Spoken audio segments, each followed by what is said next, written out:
नमस्कार। स्वागत है हमारे चैनल सुप्रीम कोर्ट जजमेंट इन हिंदी पर। यहाँ हम सुप्रीम कोर्ट के महत्वपूर्ण फैसलों को आसान हिंदी भाषा में समझाते हैं ताकि आप इन्हें आसानी से समझ सकें और सुप्रीम कोर्ट के निर्णयों से हमेशा अपडेट रह सकें। जुड़े हमारे साथ और हर दिन नए फैसलों की जानकारी पाएं। धन्यवाद। नमस्कार दोस्तों, आज हम एक ऐसे केस की बात करने जा रहे हैं जो न केवल कानून के साथ धोखा था बल्कि न्यायपालिका के नाम पर मजाक भी। ये केस है भगवान सिंह बनाम उत्तर प्रदेश राज्य। क्या आपने कभी सोचा है कि कोई आपके नाम पर अदालत में केस दायर कर दे और आपको उसकी भनक तक न लगे? जी हाँ, इस केस में ऐसा ही हुआ। तो चलिए इस केस के हर पहलू को समझते हैं।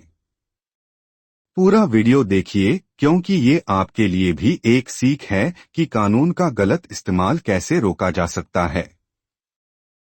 इस केस में हुआ ये कि भगवान सिंह के नाम पर सुप्रीम कोर्ट में एक मामला दायर किया गया, लेकिन उन्होंने ना तो इस मामले के बारे में कभी सुना था और ना ही किसी वकील को इसे दायर करने के लिए कहा। असल में उनके दामाद सुखपाल और बेटी रिंकी ने कुछ वकीलों के साथ मिलकर उनके नाम का दुरुपयोग किया। क्या हुआ?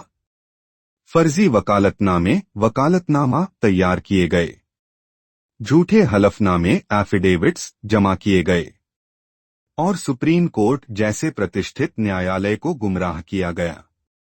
ये सब इसलिए हुआ ताकि अजय कटारा, जो इस केस में गवाह थे, को फंसाया जा सके।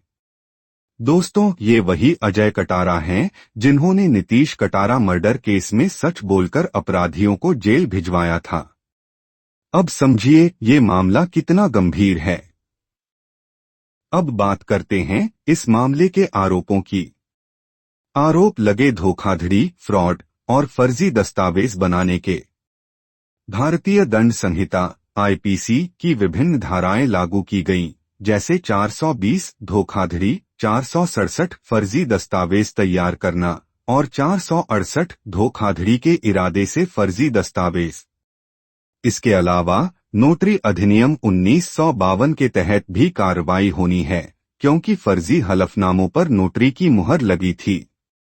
ये सब कुछ भगवान सिंह के नाम का इस्तेमाल कर किया गया, जबकि उन्हें इसकी कोई जानकारी नहीं थी। सबसे पहले ये मामला हाई कोर्ट में गया, जहां फर्जी वकालतनामे और हलफनामों के जरिए मुकदमा दायर किया गया।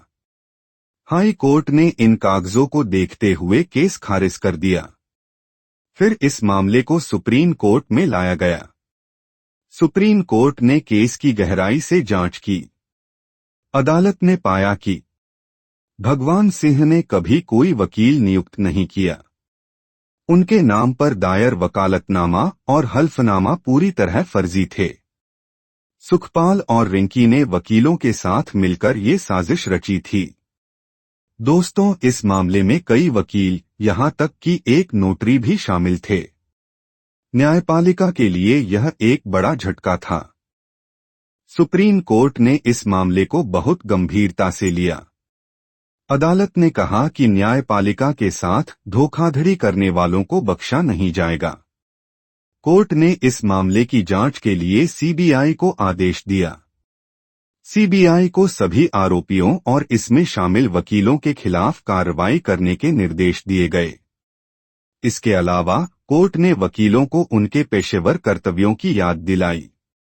अदालत ने कहा कि वकील न्यायपालिका के अधिकारी होते हैं और उनका काम न्याय की रक्षा करना है, न कि न्याय व्यवस्था का दुरुपयोग करना। दोस्तों, ये मामला हमें सिखाता है कि कैसे हमारे दस्तावेजों और नाम का गलत इस्तेमाल किया जा सकता है। इसीलिए सतर्क रहना बहुत जरूरी है। अगर आपको कभी लगे कि आपके नाम का दुरुपयोग हो रहा है, तो तुरंत कदम उठाएं। चलते चलते एक सवाल, आपको क्या लगता है, ऐसी घटनाओं को रोकने के लिए क्या किया जा सकता है? नीचे कमेंट में अपनी राय जरूर दें। धन्यवाद। अगर आपको हमारा कंटेंट पसंद आ रहा है और आप भी रोजाना सुप्रीम कोर्ट के नए फैसलों से अपडेट रहना चाहते हैं, तो कृपया हमारे चैनल को लाइक करें, सब्सक्राइब करें और बेल आइकन भी दबाएं ताकि आपको हर नए वीडियो का नोटिफिकेशन मिल सके। आपके सपोर्ट से हमें और बेहतर कंटेंट बनाने की प्रेरणा मिलती है। धन्यवाद।